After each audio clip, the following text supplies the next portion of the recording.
Hi friends, welcome to Sumathi அக்கா சமையல். இன்றைக்கி நம்ம கிச்சனில் பார்க்க போகிறது எந்த ஒரு மசாலாவையும் அரைக்காமல் ஈஸியாக எப்படி ஒரு சிக்கன் ஐட்டம் செய்யலான்னு யோசிக்கிறப்ப டக்குன்னு ஞாபகம் வந்து சிக்கன் சுக்கா தாங்க. அதை தான் நம்ம இன்றைக்கி இந்த வீடியோவில் பார்க்க போகிறோம்.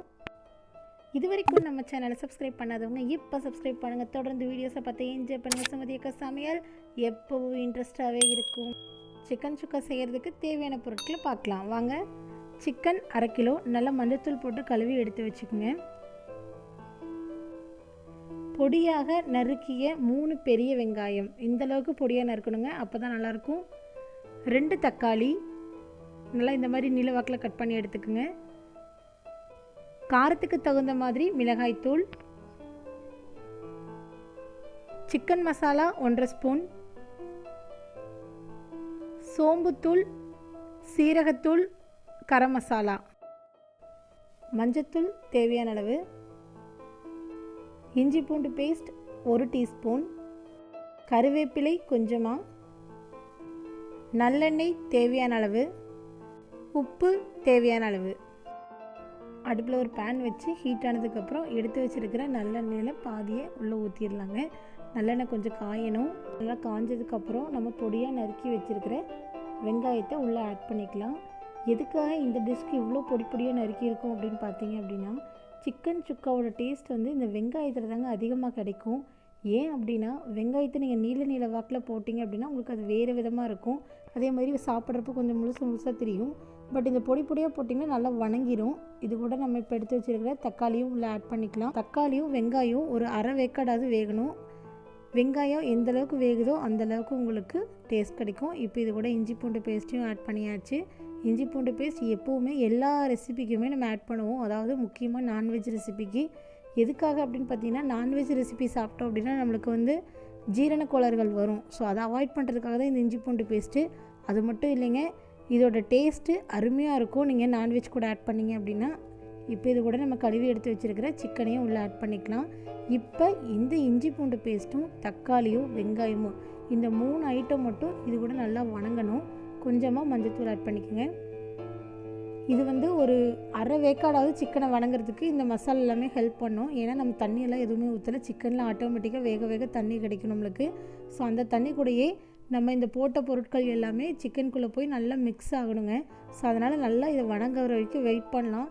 எப்படியும் ஒரு பாதி வேக்காடாவது நமக்கு சிக்கன் வேகணும். அப்போ தான் நமக்கு அடுத்தது ரெடி பண்ண முடியும். இப்போ சிக்கன் வேகிறதுக்கு நம்ம கொஞ்ச நேரம் மூடி வச்சிடலாங்களா? சூப்பர். இது கூட நம்ம கொஞ்ச நேரம் மூடி வச்சிடலாம். ஒரு 10 மினிட்ஸ் வெயிட் பண்ணிங்க அப்படின்னா சூப்பராக சிக்கனில் இருக்கிற தண்ணி எல்லாமே இந்த மாதிரி இறங்கியிருக்குங்க. இப்போ அந்த வெங்காயம் பார்த்திங்கன்னா பாதி அளவு உள்ளே போயாச்சு. ஸோ இப்போ இது கூட நம்ம எடுத்து வச்சுருக்கிற மிளகாய்த்தூள் ஆட் பண்ணியாச்சு. கூடவே சிக்கன் மசாலாவையும் ஆட் பண்ணிடலாம். அது போக சீரகத்தூள், சோம்புத்தூள், கரம் மசாலா இந்த 3ஐயும் உள்ளே ஆட் பண்ணிக்கலாங்க. நம்ம இப்போ ஆட் பண்ண மசாலா எல்லாமே உள்ளே நல்லா மிக்ஸ் ஆகணும். அதனால் நல்லா வணக்கி விடுங்க. இதில் நம்ம மல்லித்தூள், மிளகுத்தூள் எல்லாமே நம்ம ஆட் பண்ண போகிறதில்ல. இப்போ நம்ம ஆட் பண்ண மசாலா மட்டும் ஞாபகம் வச்சுங்க. இதே மாதிரி செஞ்சால் தான் நம்மளோட சிக்கன் சுக்கா டிஃப்ரெண்ட் ஸ்டைலில் வேறு லெவல் டேஸ்ட்டில் நம்மளுக்கு கிடைக்குங்க. இது கூட கொஞ்சம் சிக்கன் வேகிறதுக்கு தண்ணியும் ஆட் பண்ணிக்கலாம். இப்போ இந்த மசாலா, அந்த வெங்காயம், தக்காளி எல்லாமே இது கூட நல்லா மிக்ஸ் ஆகணும். ஸோ இதுக்கு தேவையான அளவு நம்ம உப்பையும் ஆட் பண்ணிக்கலாம். எப்போவுமே உப்பு தாங்க ஒரு டிஷ்க்கு டேஸ்ட்டை ஃபைனலாக கொடுக்க வேண்டிய ஒரு பொருள். அதனால் உப்பில்லா பண்டம் குப்பையிலே சொல்கிறதுல தப்பே கிடையாதுங்க. இப்போ இது கூட நம்ம என்ன பண்ணிக்கலாம் அப்படின்னா, கொஞ்சமாக நம்ம மீதம் வச்சுருக்கிற நல்லெண்ணெயும் உள்ளே மிக்ஸ் பண்ணிக்கலாம்.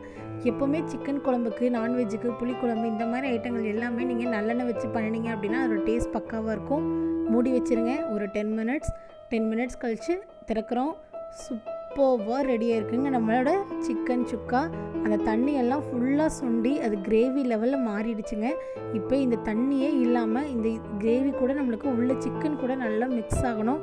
அதனால் மறுபடியும் ஒரு 5 நிமிஷம் இல்லை 10 நிமிஷம் மூடி வச்சு எடுங்க. சூப்பராக ரெடியாக இருக்குங்க. இது கூட நம்ம எடுத்து வச்சுருக்கிற கருவேப்பிலையை அப்படியே மேலால் தூவி ஒரு பெரட்டி நம்ம எடுத்துடலாங்க. மசாலா ஆட்டி அதை வணக்கி கஷ்டம் இல்லைங்க. ஸோ இந்த மாதிரி ஈஸியாக ஒரு ரெசிபி தெரிஞ்சுது அப்படின்னா நம்மளும் வீட்டில் வகையாக செய்யலாம் இல்லைங்க. இந்த சண்டே அப்படி தான் உங்களுக்கு அமைய போகுது. நிறைய பேர் இன்னும் நான்வெஜ்ஜுக்கு ப்ரிப்பேர் ஆகாமல் இருந்திருந்தீங்க அப்படின்னா இது வீட்டில் இருக்கிற இந்த மசாலாவை கொண்டு நம்ம சூப்பராக ஒரு சிக்கன் சுக்காவை செய்யலாம். செஞ்சாச்சு, நாங்கள் சாப்பிட போகிறோம். எங்கள் வீட்டில் எப்பவும் போல் சூப்பராக ரெடி ஆகிடுச்சிங்க நம்மளோட சிக்கன் சுக்கா. செம்மையாக இருக்குது, பார்க்குறதுக்கே நல்லா கலர்ஃபுல்லாக இருக்குது. அந்த கிரேவி எல்லாமே சிக்கனுக்குள்ளே நல்லா இறங்கி ஒரு டேஸ்டி ஜூஸி தன்மையை கொடுக்கும்னு நினைக்கிறேன். டேஸ்ட்டு செம்மையாக இருக்குங்க. அந்த நம்பிக்கையில் தான் சொல்கிறேன். நீங்களும் ட்ரை பண்ணி பாருங்கள். பிடிச்சிருந்தது அப்படின்னா எப்பவும் போல் நம்மளோட வீடியோவை லைக், ஷேர், சப்ஸ்கிரைப், கண்டிப்பாக அந்த பெல் பட்டனையும் டிங் டாங் ப்ரெஸ் பண்ணிவிடுங்க. சிம்பிளான ஒரு நான்வெஜ் ரெசிபி இன்றைக்கி உங்களுக்கு ரெடி ஆயாச்சு. அடுத்த ரெசிபியோட நெக்ஸ்ட் வீடியோவில் மீட் பண்ணலாம். Thank you viewers.